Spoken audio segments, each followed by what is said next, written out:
As a result of the attack on Russian Novorossiysk on the night of May 3, an enemy fighter Su-30 was shot down. According to Defense Express, Russian propagandists report this. It is reported that the plane was destroyed approximately 50 kilometers from the city with the help of an unmanned boat, which was armed with an anti-aircraft guided missile of the R-73 type.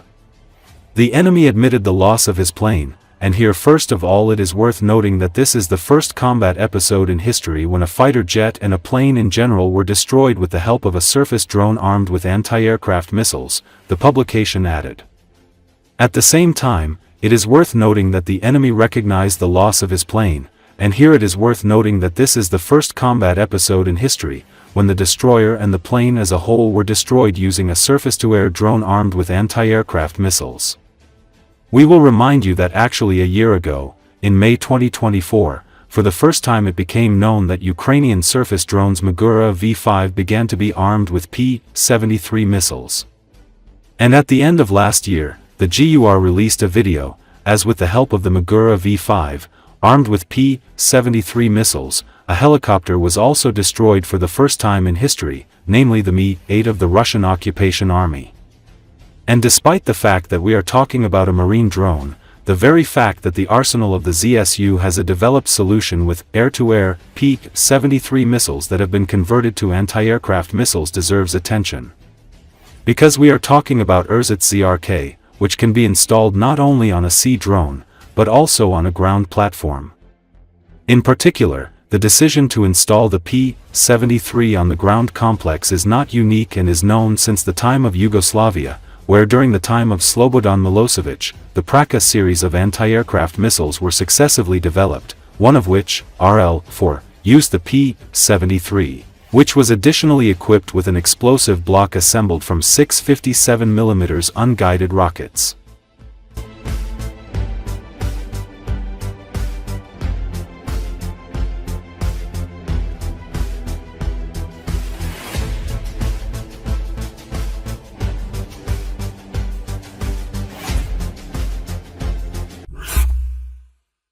Russian occupiers may well deploy a contingent on the territory of Belarus, and Ukraine may be prepared for the fact that something may fly and crawl from there. This opinion was expressed on the air of the Espresso TV channel by a Special Forces soldier, an officer of the Armed Forces of Ukraine, and the People's Deputy of the 8th Convocation, Igor Lapin. At the same time, he emphasized that Ukraine will fight back and named several targets for potential defeat. As for Belarus, I think that if something flies or crawls from there, then Ukraine's legitimate targets could be the Mozyr oil refinery. They also have good chemical plants of various kinds that produce fertilizers and provide Lukashenko with the main source of foreign exchange. In my opinion, we need to be prepared for something to fly or crawl from that side, and they should understand that we will fight back, he said. The officer noted that there are 13 roads from the Belarusian direction, but in recent years, everything there should have been well mined and dug up. Speaking about the situation at the front, Lapin noted that the Russians are now actively trying to seize islands on the Dnieper in order to force the river.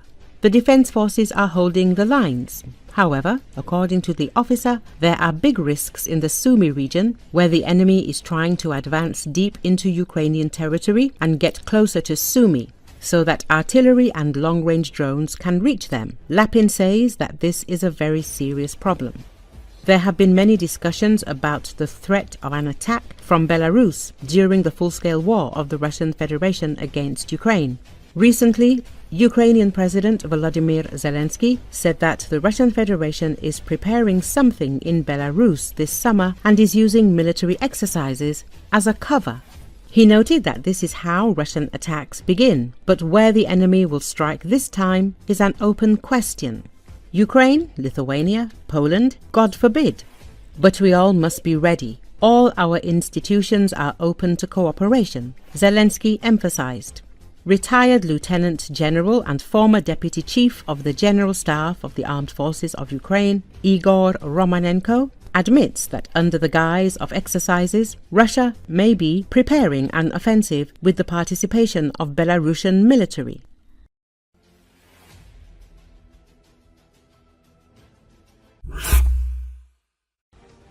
Russian dictator Vladimir Putin may have shifted the focus of his war against Ukraine to more immediate goals. The Kremlin wants to strengthen its position in the already occupied territories of Ukraine and boost its struggling economy. This is according to new intelligence reviewed by US and Western officials, CNN reports, citing informed sources.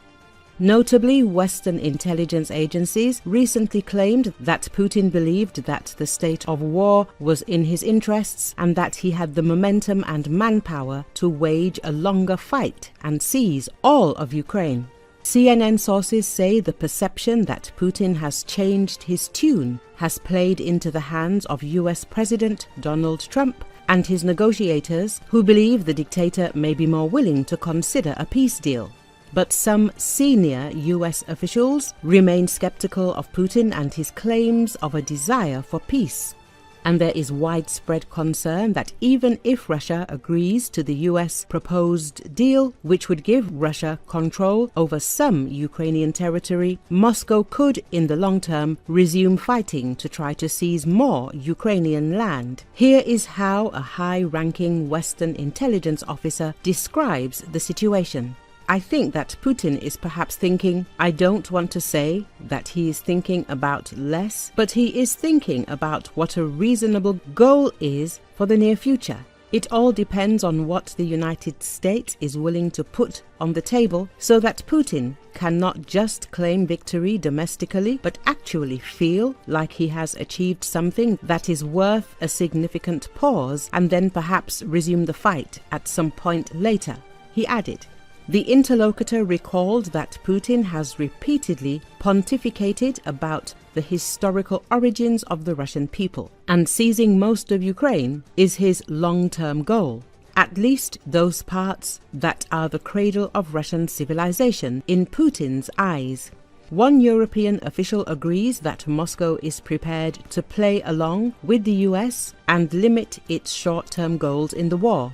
In this way, the Kremlin may try to improve relations with Washington. However, Russia has clearly not abandoned its maximalist goals in the war. According to the official, Moscow believes that improving relations with the United States will distract attention after a tactical pause, and then they will be able to use a combination of military, economic, informational, and political tools to achieve all of Putin's goals in Ukraine and beyond. At the same time, a senior US official noted that Russia's goal is to gain recognition for as much occupied territory as possible and have as weak a Ukraine as possible. There is no sign that Putin will actually be able to conquer the rest of Ukraine when his forces have long had no major breakthroughs on the front. So any shift in Putin's thinking is explained by this awareness and the US effort to force Ukraine and Russia to agree to end the war. But there have long been doubts among Western officials and intelligence officers that Putin and his circle are negotiating honestly rather than simply trying to drag out the process and continue their military aggression.